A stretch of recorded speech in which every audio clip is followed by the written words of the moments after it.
Hello friends and welcome you all to the channel. Happy to see you all once again in another video of Honor of Kings, and today's video is going to be a tutorial guide. So today FlowBorn Mage has been released finally, so I just wanted to make a video for you guys about the tutorial stuff. So I haven't made a tutorial stuff for so long time, so yeah, if I do any mistakes just please bear with me guys. So let's get right into the video, and first we got her passive.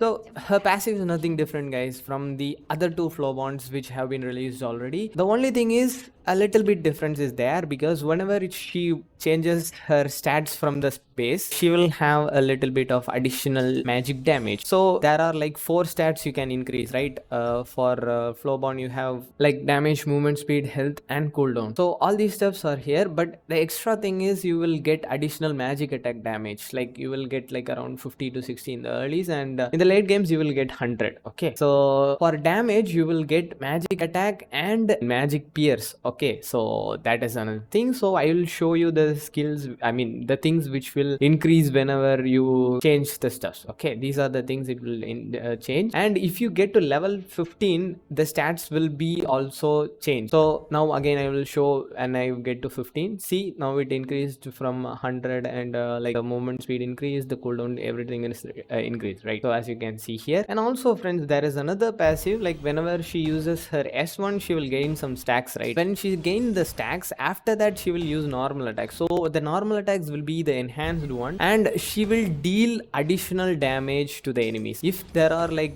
enemies nearby, they will also get damage, and her normal attack plus magic damage plus area damage. And for FlowBorn's first ability, it is also the same as everyone. Whenever she uses her S1, she will gain 5 stacks of the flow stacks. If your teammates are nearby, she will gain more. Like if for one teammate, you will gain 1 more. And you will also gain stacks for minions too. If your friendly minions are nearby, you will gain stacks. But for minions, 2 minions are needed to gain 1 stack. When she uses her S1, she will gain a little bit of health back. So that is a health recovery. And also if the enemies are nearby when she uses her S1, then they will get knocked up a little bit, and a little bit of area damage is dealt to them. Not that much, but significant. You will knock back the enemies and deal damage to them, and this knockback is not considered as a crowd control. So even if you knock out like the knockback, the enemies can use their abilities and normal attacks. Okay, also using her S1 will cut the cooldown of the other 2 abilities. If your cooldown is going on like 10, 9, 8, then the half will be 4, right? So you will get back to the 4, and you will go, cooldown will go on like that.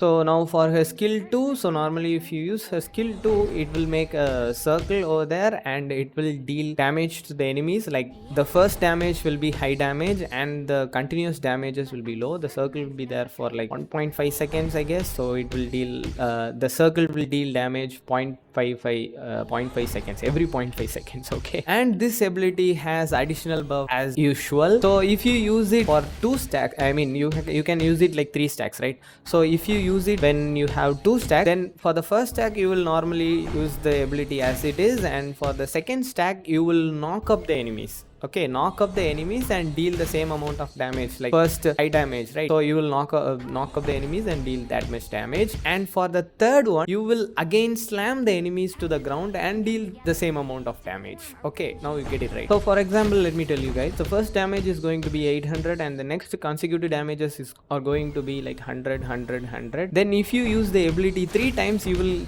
deal 800, 800 damage, and also the continuous damages as well. Okay, so now you get it right.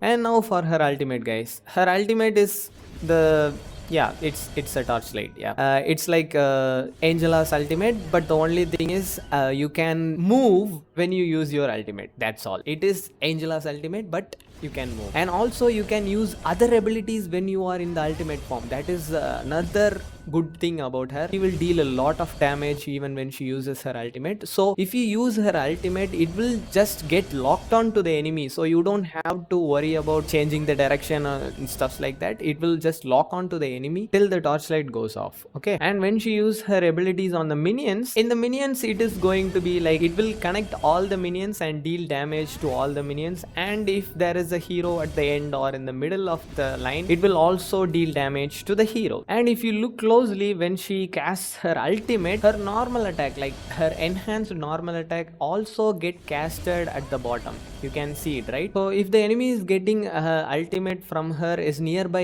another enemy hero, then he will also get additional damage from that. So now about her combos, guys. The most important skill is her S2. So make sure you try to land it on the enemies, okay? So for the first, you have to use your S1 and gain some stacks, and you have to use your S2 to launch up the enemies and use your ultimate. So it will maximize the damage, and also you can literally one-shot the enemies. And if you are with the teammates, then it will be like so easy for you. You will gain 9 stacks, and you can use your S2 like 3 times. Mostly the third time the squishies will die. If they didn't die, then you can use your ultimate also. And now for the build, guys, if you go into the recommended hot builds, there won't be nothing, because just now the hero got released and everyone has to play and they have to register there and stuff like that. Okay, so this is the normal build which I saw was okay. A player was using it and had a 400 power stuff, and okay, I think I also tried it once and it is good. Like the damage is awesome, and the crowd control is also pretty fine with the boots of Arcane, which will give you like 50%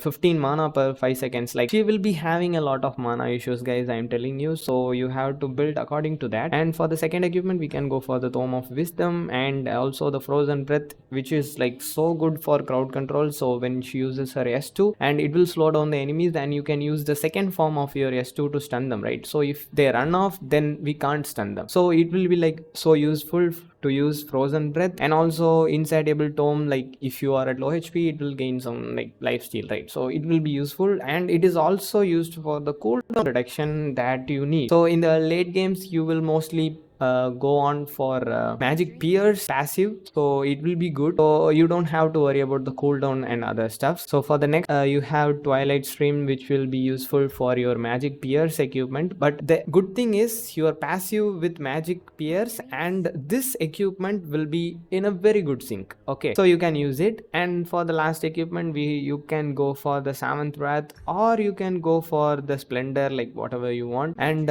for Insatiable Tome also, you can go for the Splendor. I mean, the hat is more important because it is going to give you like 30% additional magic damage. So it's like, yeah, it is like giving up a lot of magic damage up going to the waist. So you can use that, and instead of Insatiable Tome, you can just go for Splendor. Okay, so this is another build. I have tried it like once because it has the early game good potential, which you can give the, how can I put it, you have the Holy Grail, right? So it will give you 10% of, I mean 50% of cooldown, and also it restores a lot of mana, guys. Her problem is mana, and it gives a perfect solution for her mana. And also it will give you a little bit of, it will restore her health, right? So you don't have to worry about the Insatiable Tome, and you can just go for the Slender. So this build is also, I have tried it and it works good. So if you want to try it, you can also try it. So in this build, I have used Void Staff instead of Twilight Stream. But you can also go for Twilight Stream. So Twilight Stream is also very good. I just go for Void Staff because it